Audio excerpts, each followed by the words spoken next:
So yeah, you saw the male me. Seen him in front of his motel room. You riding by. Yeah, you think you're all that. You don't realize the male me hasn't always been in his position. He used to be a biker too, right?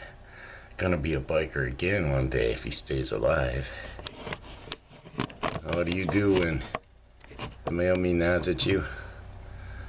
You act like a white devil and you don't nod back like you think you're better than him. Then you see me and you want me to interact with you. Oh. Isn't that amazingly ironic? Yeah. It's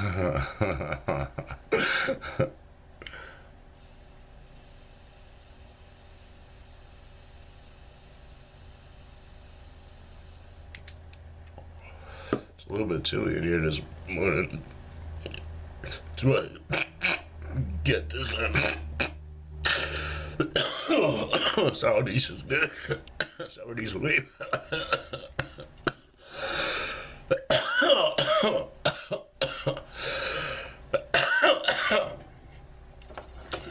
This came from Dabwoods. Dabwoods Exotics is the brand name. It's a pretty good strain. It's potent and it's tasty. It's got a nice berry taste.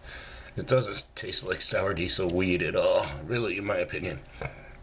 I've smoked a lot of sour diesel. I don't like how my lips came out this morning.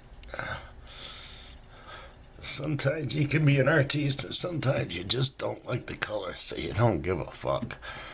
You don't care about lines, contours, obliques or definition. You just, I don't like this color. Jesus Christ. Oh, I'm in a horrible mood this morning. I do want to turn y'all on some. We don't have it now, so it's okay.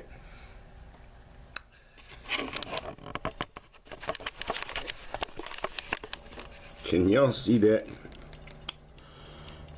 That's a video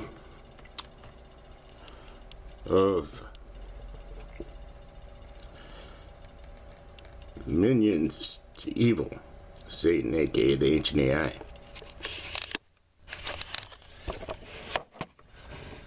Denying the computer chip that was not part of the agenda. Oh shit. There we go. Yeah, it never was. Oh, they trashed the computer chip technology. Oh no, if you watch the video, it's on Pockets of the Future. Uploaded August 7th. Hilarious fun couple. Bill and Mel mastigates laugh off chipping people. Because it's a plug-in computer, fool. A chip ain't going to change your DNA. They can't do anything to your DNA with the chip except for identify whether or not you got the blood vein computer. But if you got the blood vein computer, they don't need the chip. Do you understand that? Do you know the contact tracing, this is all just a distraction to make you think that they need you to have a phone. Part of their thing is they're going to shut off the power, so phones don't matter. We're already energized entities.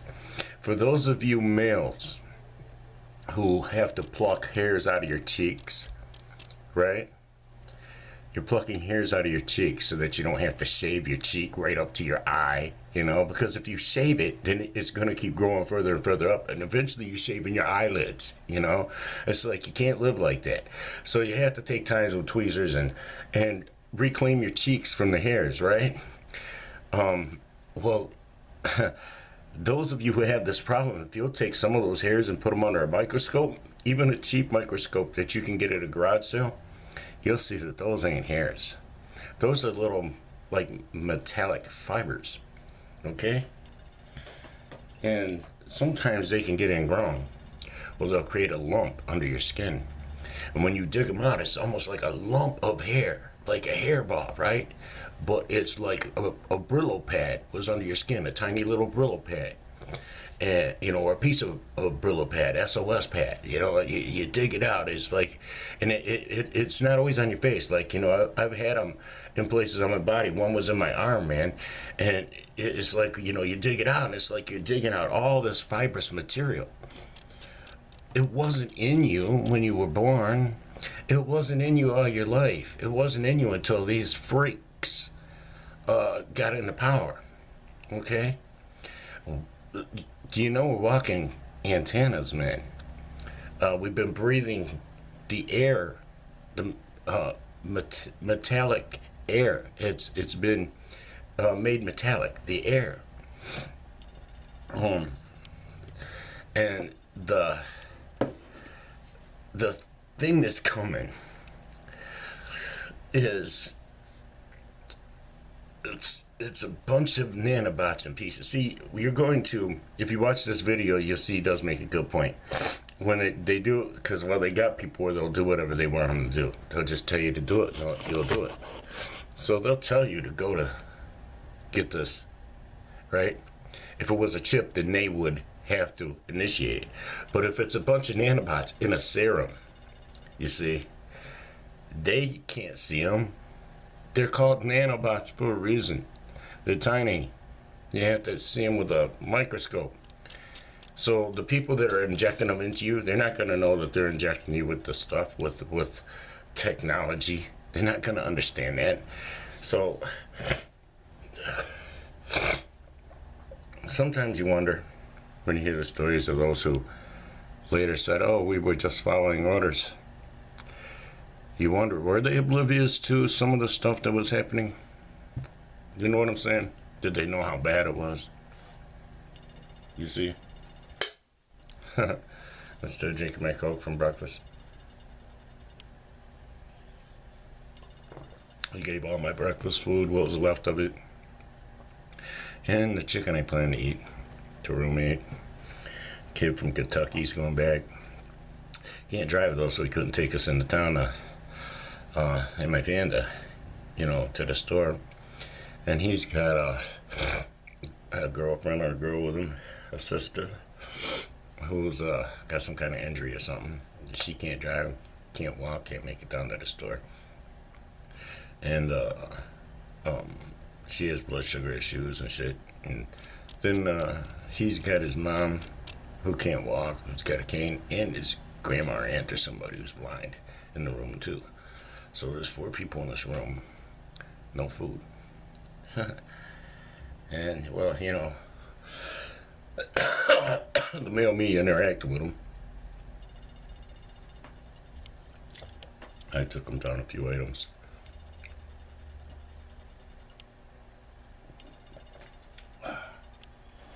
Because I can't see us sitting here in the fridge. They're down there hungry. See, I was raised like that too. Well, I've seen examples of it. My parents really didn't ever have anything extra to give anybody. Especially not once my mom gave it to charlatans, evangelists and shit. And pastors. You know? It's like, but my granny, who lived in the ghetto of Detroit and was poor, by, you know, society standards. She was ghetto rich though. She, as negative as she was, and inbred and, you know, just flat out stone cold retarded as she was, did not have the mentality to want to let somebody starve if she could feed them. You see?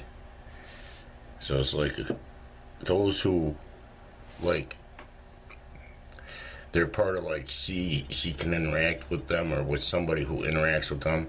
She didn't go out on the street and give shit away, you know? I mean, come on. She's in the ghetto. She knows what ghetto people are. Do you know, like, when they give meals away at the school, I don't know if they still do that, but they did that when I was a kid. And I spent a lot of time in the ghetto at my granny's house. And it was right around the block from Motown, Hitsville. which was right down the street, 2 blocks over and 2 blocks up. But yeah, okay, about 4 blocks up. It seemed like a short walk though. It was nothing. And I spent a lot of time down there, in the ghetto, and I've seen how these people are very opportunistic. It's hard to be like my granny was, where you can see beyond your own need and give to somebody else when you're in that situation. And that's how people get programmed to this opportunistic mentality when they're poor. And okay, when they give away food at the schools, people who didn't need the food went and got it. We were some of the people, because it was just a ghetto thing. It's what you do. When the word got around to your block, they're giving away food over there at that school. If you had kids over visiting, you drove them around to the school, sent them up in there, go get that box of free food. It was just a little lunch, It wasn't nothing big. But it had some free food in it, a little dessert snack and shit like that. Sometimes a milk or chocolate milk, or at least a little juice or something. And, that's part of the ghetto experience, is the opportunistic when, pennies are raining from heaven. You run out there and grab some of them pennies. There's no shame. Everybody else doing it. Run, grab pennies. You see? And humans on all levels have now been, they're like, the mentality to be that way is fomented within them, to want to run out and grab pennies from heaven that we don't need just because, well, everybody else is doing it, like this thing where we get programmed to want to become rich and famous just because we're talented musicians. And any of you who've researched me know that I'm an astoundingly talented jazz and metal musician, vocalist, guitarist, and a rhythm and blues and all that, and for it to get diminished down where that's totally unappreciated, and for me to be more notorious as a rapper, it's like it's kind of a statement. And having talent and positive aggression and doing all the right things does not mean that you always get the right results. My life story should be told to the world as an example. Just you should always have a backup plan, and music should not be your be all go all. I mean, you should do it, but there's powers that are in control. They own the media, and they may decide that you're not doing it. Okay? Just like they may decide, if you decide to do dope, you're not doing it. They already condone the guy on the next block's doing it. He the one that the police is looking the other way. But the police looking at you, you see, jamming you up for, trying to sell less than he is. You ain't even trying to take none of his clients, right? The pimp, they can get away with it. Well, they going out of their way trying to jam you up. You see? There's entities who, they are already in control, and the control they have is not enough. It's like they're seeking that first high, like the first time you do heroin, and then that's the only time it ever gets you high. You see, people don't realize that. Then the rest of it is just to keep from getting sick. Because, you fuck around with it a few times, trying to get that first high again. Then you end up addicted. And then, you're the white girl that got fucked for 3 hours because she OD'd and nobody even noticed it because she just lay there zonked out and let them all just hammer on her, fucking anally fucking her on the bed. She's just a hole in the mattress, right? And it's like, and then they take your white ass out and throw you in the fucking car. 18 years old, threw away your whole life because you wanted to get that first high again. That's why you shouldn't go for that first time when it's some shit like heroin, opiates, because you're chasing a dragon, you see. You're tasting something mythical. You're not getting it again.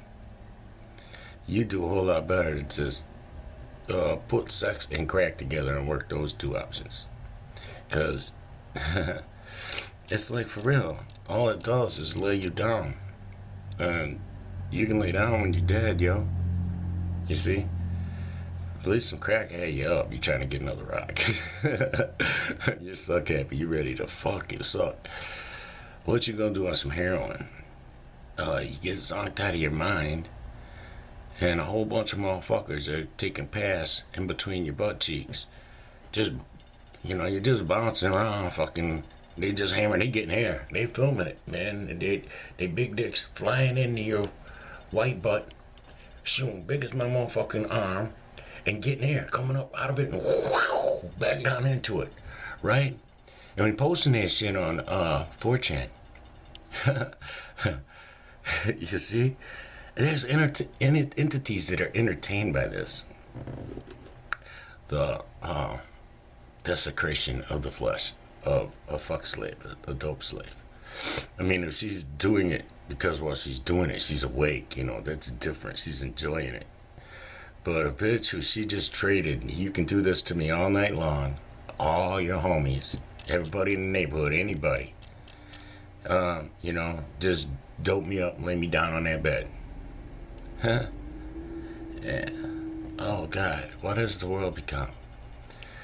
You were given a consciousness to connect with this construct and with the people and the animals and the experiences you can experience. How could you let anything try and make you numb that? I mean, entirely and completely. You see, it's bad enough I smoke weed, man, but I have physical ailments, and I also I'm retarded. I mean, I don't say that in a deprecating way. I'm just stating a fact. I'm on SSI because I'm retarded. All right, that makes me awesome sexually, though. The male me and this me, you see. So it's like, in either direction I go, if a real person ever manifests that I can get past introductions with, and basic information, it's like they'll find that out and be like, everything they hoped sex will be, you see.